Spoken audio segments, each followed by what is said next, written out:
falana aloha fietsika androany ity. Zavatra natao tandroany ma zany dia mahakasika ny fizarana ireo vivra amin'ny BGCPB izay nitaritra dia natao tavity amin'ny fotony mahakasika an'ireo fahavany izay nanjoty eto amin'ny commune Benykotroka. Tsara marina fa nisy site anankiefatra eto amin'ny commune izay teo amin'ny visite dia niverina mihitsy ary natao raha misy voalohany nefa izay vivra zay. Manaraka an'izay nisy koa ireo olona izay fahavoazana fa sy tao anaty site tafiditra anatin'ny nahafy efa vivra zay.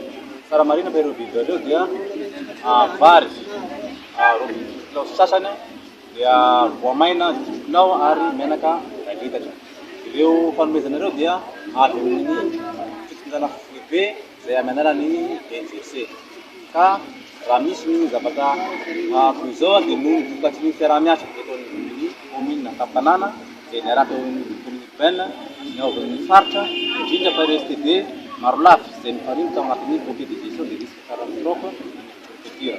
Marina fa ireo asa izay natao ireo dia niarahana tamin'ireo koa PTF izay tsara magnety fa niarahana tamin'ireo Croix Rouge maro isan-karazany. Izay zany ny zavatra natao tandroany ny fizarana ireo vivra avy amin'ny